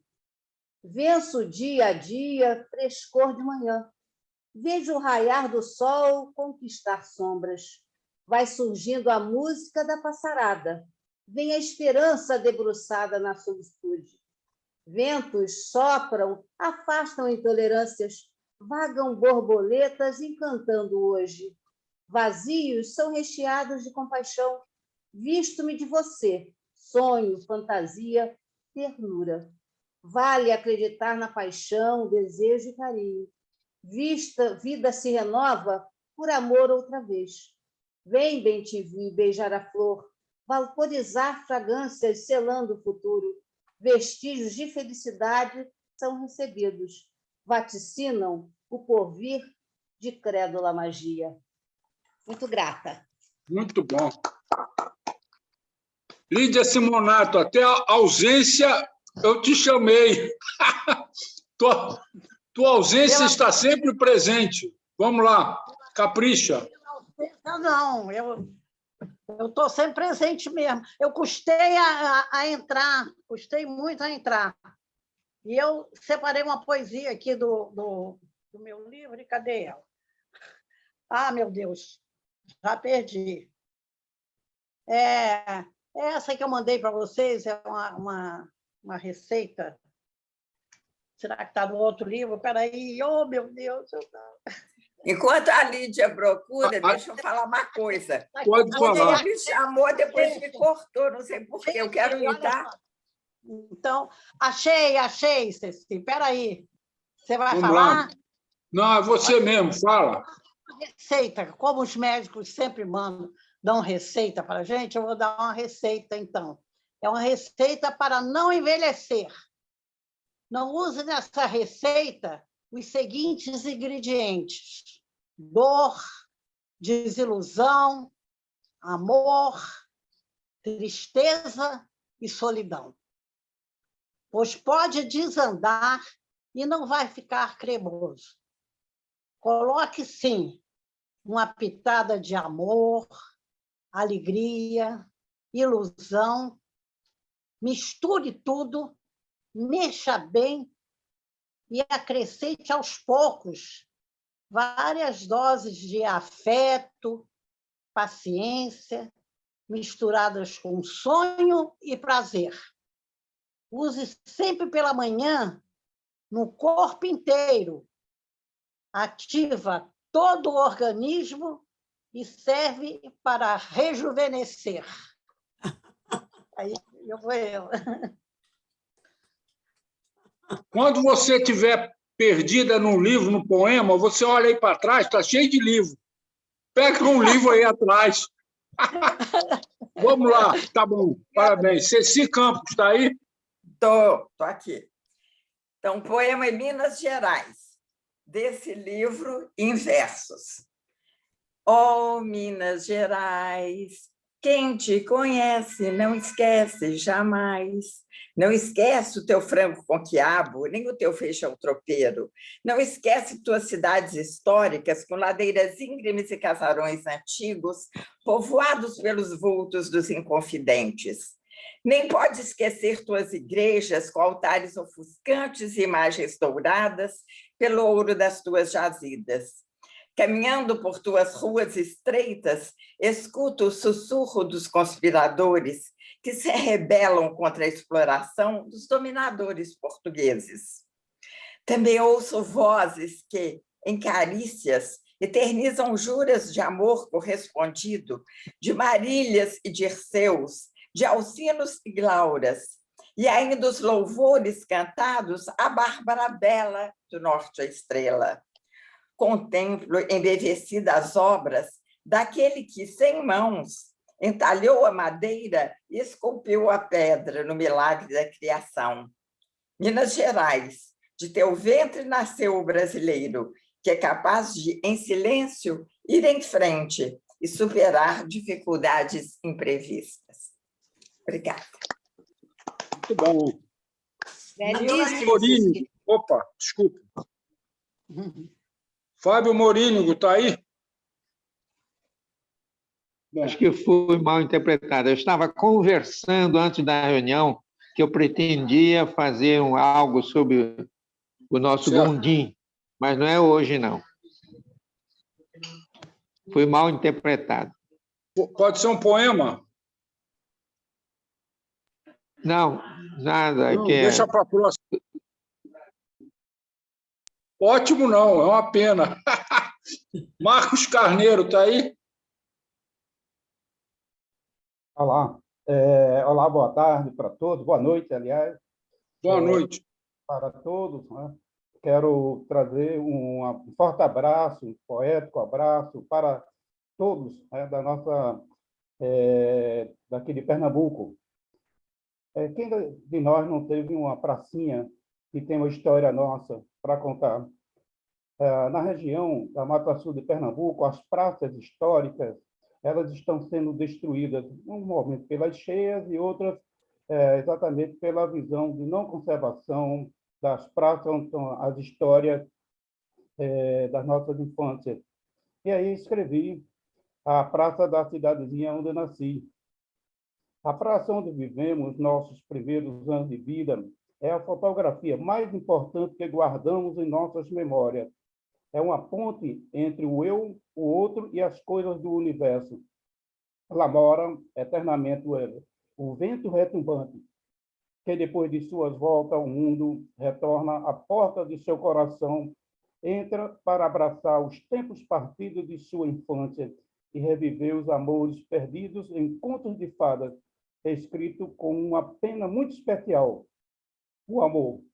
A praça, lugar de beijo, da festa, da padroeira, nutrida por fé e maçãs carameladas, dos contadores de histórias, dos jardins beijados pelos beija-flores, das brincadeiras, do coreto, da banda musical, do pipoqueiro, dos silvos dos trens que chegavam e partiam dos ressonantes bueiros da usina e dos parques de diversões. Porque, por mais viagens que eu tenha realizado e praças conhecidas, creio que a praça da cidadezinha onde eu nasci está com sua epopeia no mesmo lugar, esperando por mim. Então, eu quero agradecer imensamente a essa grandeza dessa reunião de vocês, onde traz exatamente de uma forma, tirando uma tinta muito especial da caneta de cada um, do coração de cada um, que faz essa grande reunião. Muito obrigado a todos. Obrigado a você, meu amigo. Parabéns. Volte sempre. Ana Tourinho, está aí? Quer falar um poema? Eu bem que gostaria, mas acontece que eu estou fora do Rio e só estou aqui com o meu celular, então eu não tenho como usar o celular para ler um poema meu. Eu esqueci de mandar para o celular do Euderson. Eu vou ver se eu ainda consigo isso, último. Se eu conseguir, eu leio aqui para vocês, tá bom? Uma boa noite a todos, meu abraço diretamente de Vila Velha, no Espírito Santo. Ana Maria Tourinho, eu vou ler um poema seu, então, Gutmann. Eu tenho um livro que ela participa, eu vou ler o poema dela chamado Solidão. Ótimo, faça isso, Jussara.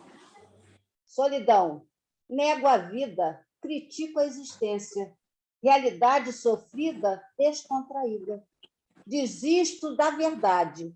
Desprezo a sabedoria e o desejo. Vago no labirinto da existência.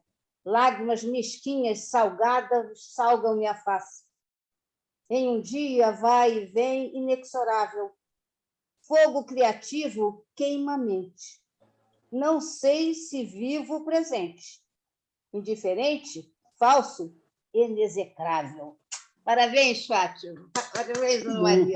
Do seu livro. Muito bom. Doutor Leslie Aluan, está aí? Falar um poema? Posso agradecer a Jussara? Claro. Pode. Jussara, muito obrigada. Através de você, eu estou participando. Você sabe que eu devo muito a você de toda essa minha caminhada. Você é uma parceira maravilhosa e eu quero que a nossa parceria dure para sempre. Um beijo, querida. Tchim, tchim. Belas palavras, parabéns. Isso aí. Bom, eu acho que, doutora, foi todo mundo. Selma Sabrar, acho que não está aí. Eu ia chamar o Antônio Braga, eu acho que ele... Será que ele está aí? Eu acho que ele já foi. Faltou o seu, doutor Gutmann. Oi? Faltou o seu, Gutmann. Eu? Então, vou ler aqui em sua homenagem. Esse livro aqui é um sucesso literário. Eu fiz 300 livros, vendi 30, doei 200. Ainda tem 70. É um sucesso. Muito bons. Muito bom. Isso aqui em homenagem a Jussara, eu vou ler O Amor e a Cama. Hein, Gutmann?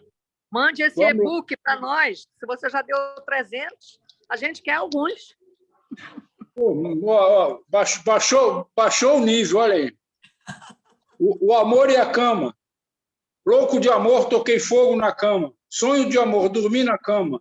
Fome de amor, comi na cama. Medo do amor, joguei fora a cama. Amor interrompido, quebrei a cama. Cego de amor, não achei a cama. Tanto amor, comprei 2 camas. Orgulho do amor, fiz propaganda na cama. Amor judaico, negociei a cama. Pô, tá bom? Tem umas 30 camas aí, só uma palhinha só aí. Gosto muito Então, desse foi um prazer estar aqui fazendo essa tertúlia. Mais alguém quer falar? Então, passo a palavra à doutora Jussara Valverde. Eu coloquei o nome, mas serei breve. É uma quadrinha só, porque eu estou dividido entre a nossa reunião e um congresso lá do DIC, lá do Departamento de Imagem, lá em São Paulo.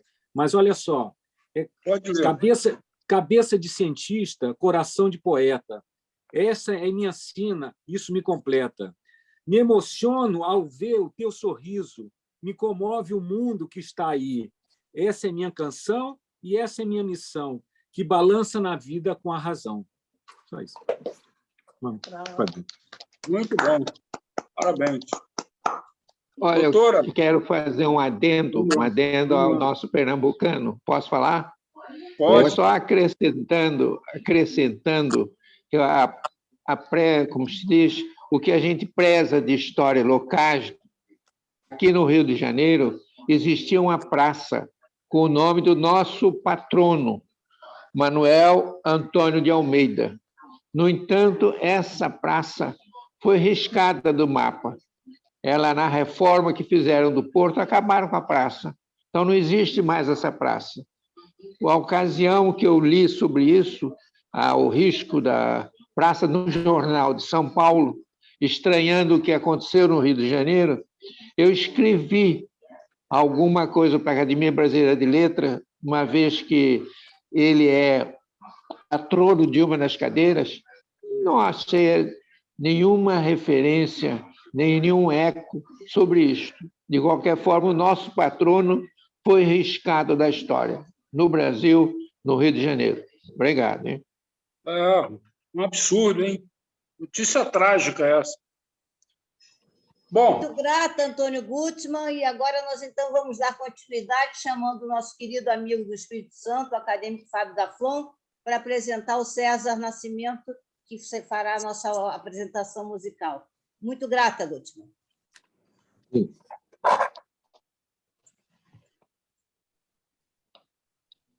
César, meu colega, amigo do meu irmão Roberto Daflon, médico, músico, poeta, qualidades múltiplas, membro da Abrames.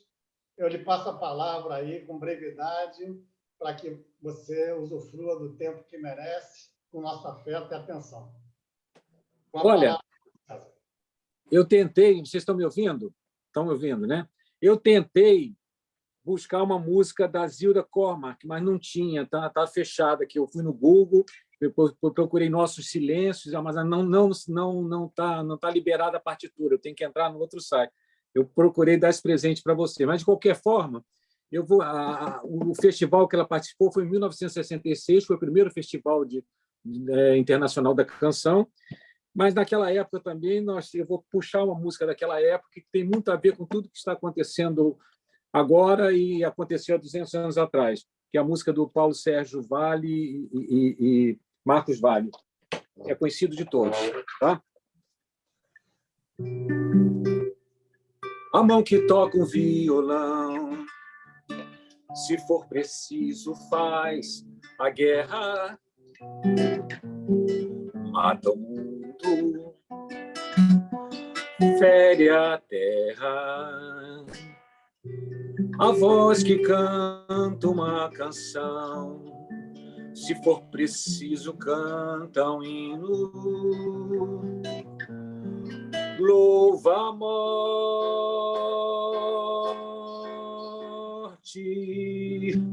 viola em noite enluarada, no sertão é como espada,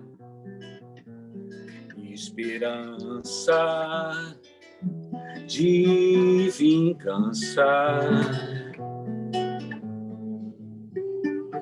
O mesmo pé que dança um samba, se preciso vai à luta, capoeira,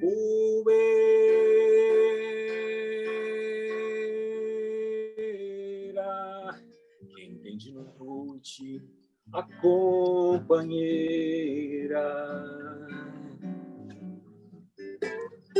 sabe que a paz é passageira,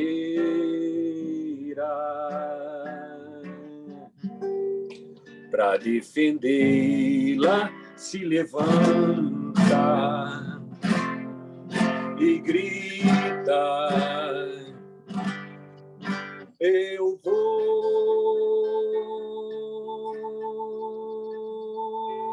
Mão, violão, canção, espada e viola enluarada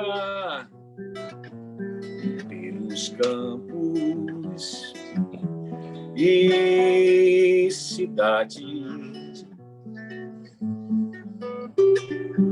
Porta-bandeira, capoeira, desfilando vão, cantando liberdade.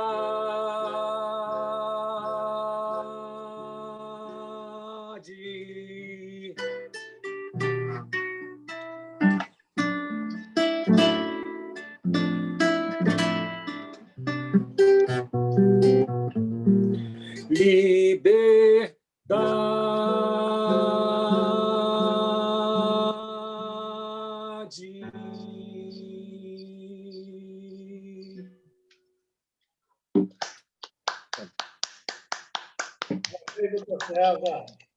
Obrigado.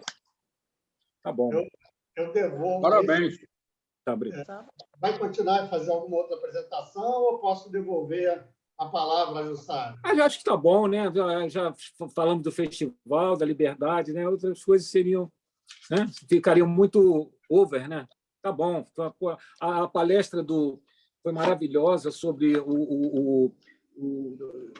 a obstetrícia. Eu me senti inserido, tirei até umas dúvidas, porque eu fui acadêmico de medicina e sempre achei o cúmulo uma coisa tão importante, que é o parto. De repente, você vai para o segundo, terceiro, quarto ano, já está lá fazendo parto. Puxa, é uma coisa tão grandiosa, tão perigosa, né? De tanto risco, né? Mas ele me tranquilizou, ele me mostrou que o parto normal, até as doulas, e as pessoas podem fazer, as crianças nascem sozinhas, vários de vocês nascerem em casa e tudo mais. Então, ele me tranquilizou. Então, a minha função ali, enquanto acadêmico de medicina, ali do terceiro ano, tá, era simplesmente chamar o médico, chamar o chefe do serviço, se estivesse complicando, se houvesse uma prolapso de cordão, se houvesse um parto mais demorado, alguma coisa assim, nós tínhamos que chamar para seguir o procedimento. Nós ficávamos nessa fase intermediária aí de atenção. Basicamente isso, né? Então, foi tudo muito bom, foi tudo muito bom. As poesias maravilhosas. O Gutmann, como sempre, brilhando aí na apresentação. Adorei a sessão de vocês. Tá? Obrigado, meu amigo. Obrigada, César. Tá, Marcetelli, okay. Você quer continuar comandando a reunião, esse fizinho, por favor? Sara, o Eudes queria dar uma palavrinha. Pois não, Eudes. Sara, reassume aí. Muito bem. Como é que vai, Jussara? Muito prazer. Minha saudação a todos. Uma palavrinha assim, só para uma complementação. Não esqueçamos da nossa reunião ao final do ano 7 a 10. 7 a 10 de dezembro, lá no estado do Piauí. Nosso amigo Luiz Ayrton está programando, fazendo uma programação técnico-científica e social de primeira linha. Eu acredito que vai ser uma reunião inesquecível. Obrigado a todos.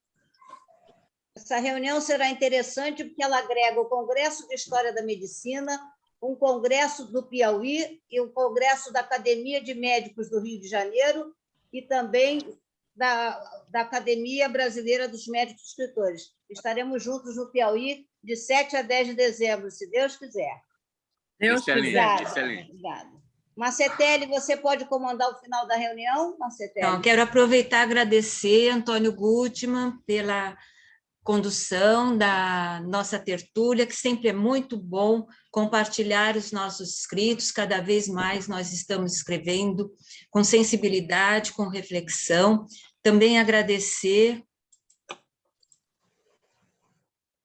ao César Nascimento pela belíssima voz com o violão, que sempre nos encanta, e o Fábio da Flon, que também nos acompanhou e coordenou. E agora eu chamo a Cristina Luan para os aniversariantes do mês, que eu sei, né, Cristina? Por favor. Liga o seu microfone, Cristina. Um instante, Márcia, eu quero uma foto sua. Boa noite a todos. A reunião foi maravilhosa, como sempre, né? Muito bem coordenada. E estou oferecendo, né, em nome da Abrames, um bolinho aqui para parabenizar os aniversariantes do mês de julho. Tá? Então, sintam todos abraçados por nós e pela Abrames. Está aqui. Tá? Oi? Obrigado. Tá bom? Então tá. Ô, Cris, você não vai citar o nome dos aniversariantes? Cris? Então, parece que nós não temos a listagem dos nomes ainda, nós não temos a listagem. Mas então, sintam-se todos abraçados. Então, em nome dos aniversariantes, nós homenagearemos, então, a Arquimedes Vale, que é do Maranhão, nosso acadêmico emérito, representando os aniversariantes do mês. Arquimedes Vale do Maranhão. Então, essa reunião ela foi super integrativa, como a Abrames sempre proporciona para nós, essa integração entre os diversos estados, cada um com seu estilo literário, mas sempre em prol da cultura e da sensibilidade. Agradecemos muito a presença de todos. Jussara, se quiser se despedir. Eu gostaria de me despedir, porque eu acho que a Academia Brasileira dos Médicos Escritores está muito honrada, porque nós temos 10 participando do Prêmio Jabuti. A Ascensão Chanquês são as acadêmicas eméritas. A Ascensão Chanquês, Ana Maria Tourinho, Ângela Guerra, espera aí, falta outra pessoa aqui. Fátima Darcinete, a nossa presidente. Eu também estou concorrendo. Marcetelli também está concorrendo. Eliana Calixto, ainda não cheguei a você, querida. Eu estou falando. Eliana Calixto também participa. E também nós temos ainda... Eu tenho dúvida se o Légia Luan, eu acho que também está participando. Então, por que isso é importante? Porque é um movimento de nós mostrarmos o nosso trabalho e mostrarmos a nossa academia. Então, eu acho que isso é de suma importância, isso deve ser citado e vai ficar no registro dessa reunião o prazer que tem uma presidente de honra, representando aqui a nossa presidente Fátima Darcinete, saber que no Prêmio Jabuti nós temos a representatividade em literatura infantil, poesia e também na prosa. Então, fico muito feliz com isso. Os meus Jussara, a Tânia Zaguri também está participando do Prêmio Jabuti. Então, era que faltava aqui na minha lista. Eu vou passar depois para a Fátima, porque esses registros são muito importantes. Jussara, eu também. Só um instantinho, já te dou a palavra, César Nascimento. Não. Só dizer que eu também fui selecionado. Só um minuto. Eu vou te dar a palavra, só um minuto. Bom, então eu vou... Você está também participando do Prêmio Jabuti? Estou, fui selecionado. Você não divulgou o necessário, porque eu queria estar citado de imediato. Olha que prazer, César Nascimento. Olha que prazer, nós temos 10 participantes do Prêmio Jabuti. Isso é espetacular. Significa que a Abrams é viva, nós estamos ativos, que nós estamos sendo representados e que a cultura realmente tem vez. Nós estamos aqui juntos, trabalhando efetivamente. Agradeço demais a parceria que tive hoje da Márcia Etelli Coelho, nossa querida acadêmica de São Paulo. Agradeço também ao Antônio Gutmann, que nos fez a tertúlia, como sempre, gerenciou muito bem. O nosso querido Fábio da Flum, do Espírito Santo, que interagiu conosco, apresentando o nosso querido acadêmico César Nascimento, e também o nosso querido ex-presidente Daniel Hernandes, que é um parceiro desde 2007. Esses são os livros que eu vou estar apresentando.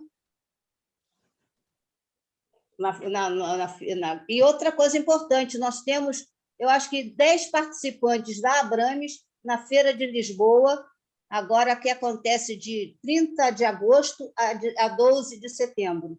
Então, é um prazer ter uma academia ativa, respirando, com fôlego, interagindo em tudo, e tendo essa beleza de voz de Nina Fernandes, tendo essa beleza da música do César Nascimento, porque eu acho que a arte sempre agrega valor à arte, como diz Nise da Silveira, a arte pura. E é isso que nós temos feito, nós temos trabalhado pela arte em conjunto, em equipe, que é uma coisa que o médico faz muito bem. Agradeço a todos a presença. Alguém ainda gostaria de falar antes de eu encerrar a reunião? Eu gostaria de agradecer o poema do Marcos Carneiro, tá? Que ele lembrou da pracinha dele, mas todos nós já tivemos a nossa pracinha, temos a lembrança da nossa, cada um da dele. E falar que o Daniel Hernandes, eu assisti uma aula dele sobre Machado de Assis. E daí surgiu uma crônica de Machado de Assis. Eu coloquei até no grupo a crônica.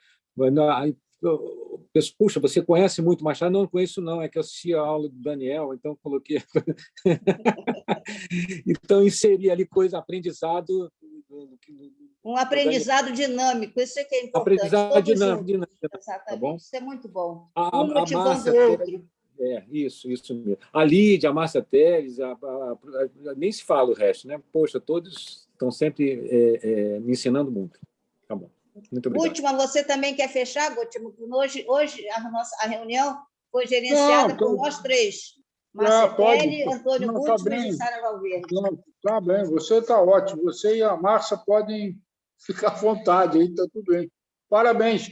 Essa reunião de agosto, a tertúlia vai ser meio vou fazer o possível, vou estar lá. Agora, híbrida, com presença e pessoal lá, mas a gente vai sair tudo bem. Nós daremos. Vai ser tudo ótimo. Estarei lá. Com prazer. Marcetelli, por favor, Marcetelli. Cadê você? Essas reuniões híbridas são sempre experimentações, né? A gente sempre está aprendendo, se adaptando. Essa parte tecnológica é importante, porque acho que veio para ficar mesmo, e o importante é nós estarmos todos juntos. Hoje nós estivemos online, e com certeza todos os meses nos encontraremos de uma forma ou presencial ou online, porque sempre é muito bom estar com vocês.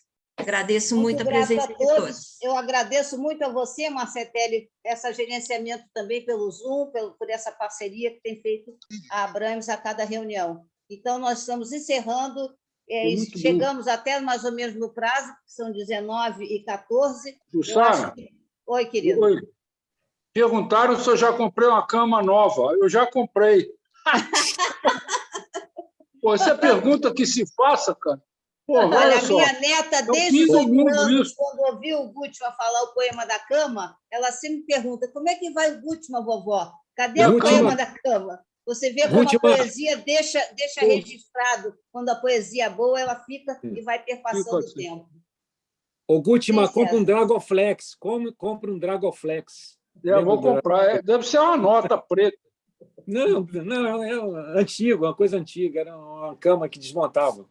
Boa noite, então, a todos. Marilzinha, Ceci, Maria Paladino, Marcos, Luiz Ayrton, Gisleno, Zé Tamar, Lídia Simonato, Ana Maria Toninho, Última, Alcione.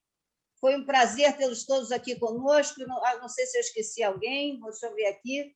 O Daflon conosco, o Daniel Hernandes, Gisleno Feitosa. Um grande abraço a todos, de coração.